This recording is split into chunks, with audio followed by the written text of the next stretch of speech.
Monday, April 23. This is the news on PBCJ. I am Simone Absalom.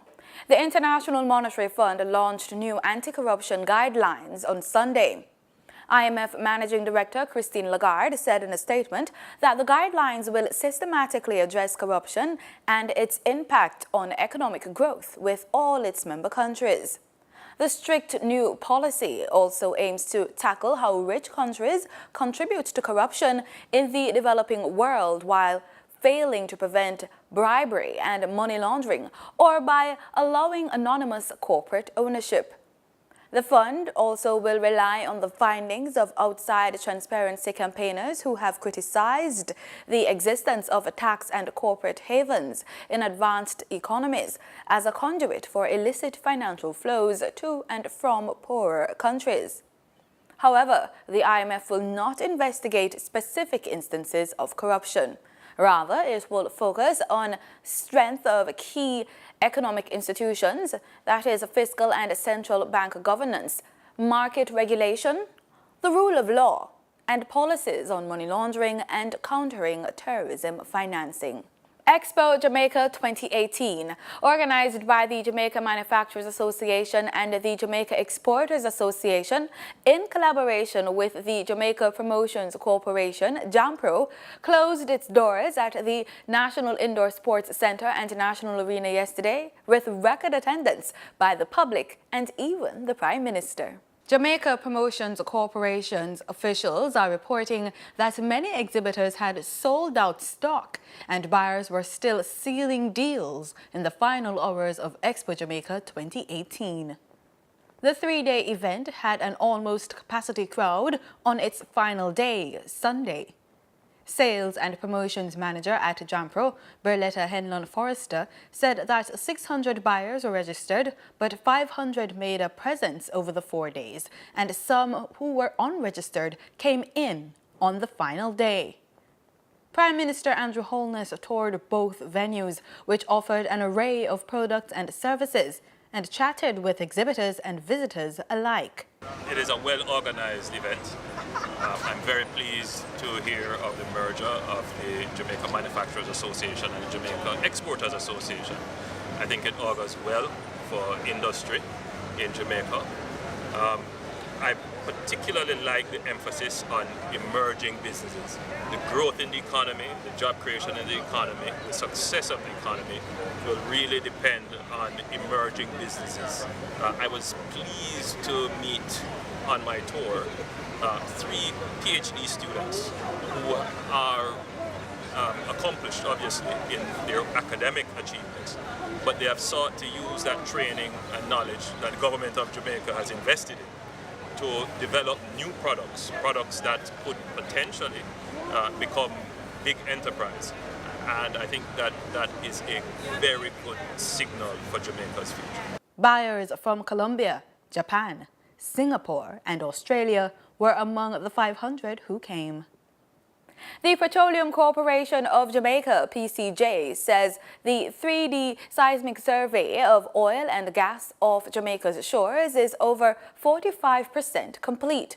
The survey is being undertaken through a joint production sharing agreement between PCJ and the UK-based Tullow Oil Company. PBCJ understands that the process involves a detailed examination of the ocean's subsurface in a 2,250 square kilometer 3D polygon in the Morant Basin area of south of Jamaica. PCJ Manager of Oil and Gas, Brian Richardson, told RGR News that it's following the progress of the survey closely.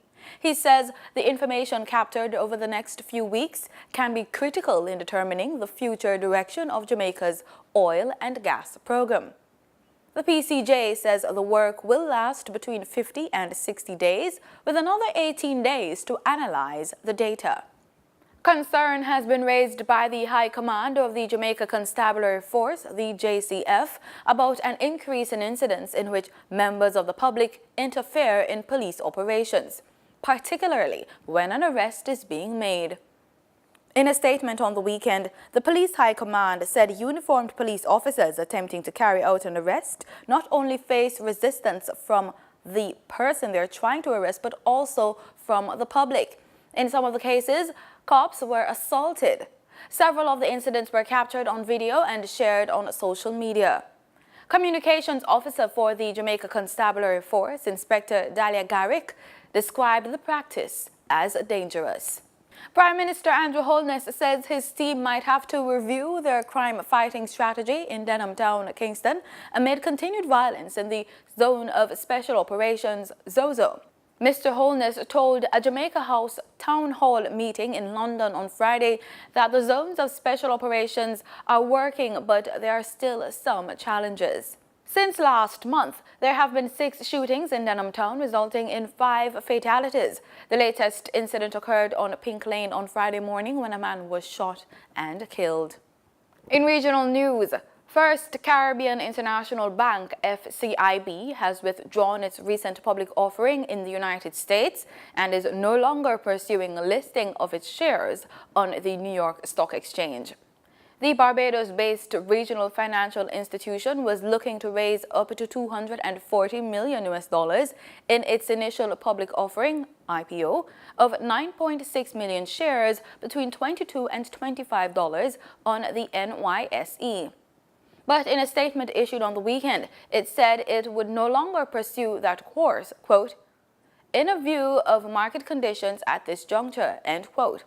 However, First Caribbean, which is currently listed on the Barbados Stock Exchange and the Trinidad and Tobago Stock Exchange under the same FCI symbol it would have used on the NYSE, gave no explanation for the decision.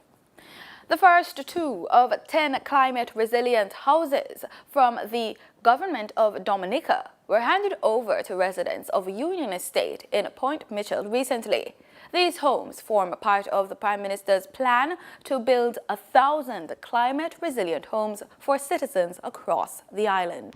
We have not only built back, but we have built back better, stronger, and from all assessments and projections, we have constructed homes that have the capacity to withstand most of what nature and the elements would normally throw our way.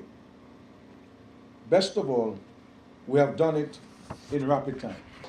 Unfortunately, work on the Prime Minister's residence has not started and will not be starting in a hurry, because the focus of my government is to seek out and bring relief to those still exposed to the elements.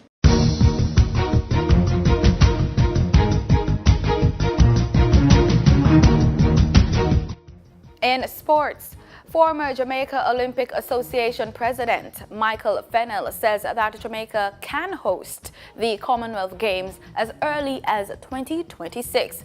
Fennell, who was recently tasked by Minister of Sports Olivia Grange to chair a bidding committee to get Jamaica to host international sports events, said that all that is needed is an upfront guarantee of the money to finance the event from the government. Fennell told the Sunday Gleaner that long-standing goal is being looked at because Jamaica is currently engaged in an IMF, that is the International Monetary Fund, standby agreement, and that restricts certain activities. He said that out of all the multi-sports games, it is most feasible for Jamaica to host the Commonwealth Games, as it contains the least number of sports. According to Fennell, the Commonwealth Games at the moment only caters to 17 sports. The Pan American Games has 39 sports, so from a numbers perspective, 17 sports is more manageable. North American football governing body, CONCACAF, cancelled the remainder of the Women's Under-17 Championship being staged in Nicaragua over safety concerns for fans, players, delegations, and participants. The 8-team event was halfway into the group stages, with Mexico and Haiti having clinched berths in the knockout rounds, with Nicaragua and Puerto Rico eliminated. The United States and Canada were in position to clinch knockout spots, as well as victories Sunday over Bermuda and Costa Rica, respectively. Reports are that more than 20 people have been killed in clashes between Nicaraguan police and demonstrators during a wave of protests over pension reform. And that's the news. Do stay with us. The weather report is next.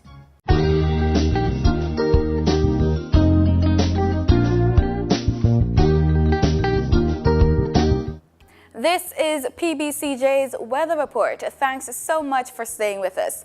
Let's start, as usual, with our local currents. In Kingston this afternoon, we're expecting sunny skies with warm temperatures between 24 and 29 degrees Celsius. Over there in Montego Bay, St. James, we could be getting some scattered showers today. We're also expecting warm temperatures between 23 and 28 degrees Celsius, but that temperature is set to go down to a cooler 19 degrees Celsius this evening as the sun sets at 6:33 p.m.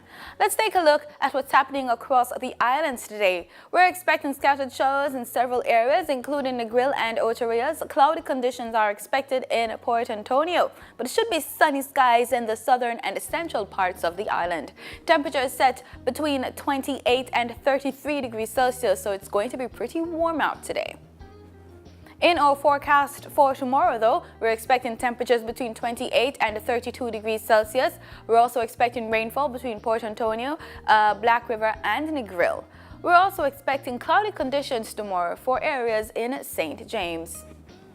In our forecast across the Caribbean region, we're expecting temperatures between 28 and 31 degrees Celsius. We're seeing a cool temperature, 27 degrees Celsius over there in Santo Domingo, though. Cloudy conditions are expected in Antigua and rainfall for St. George's, Grenada.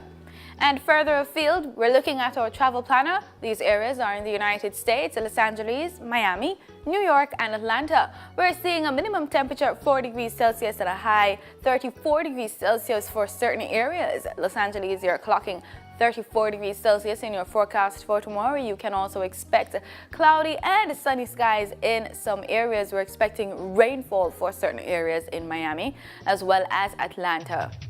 And that's it for the weather report. Continue watching PBCJ. I'm Simone Absalom. Pleasant viewing.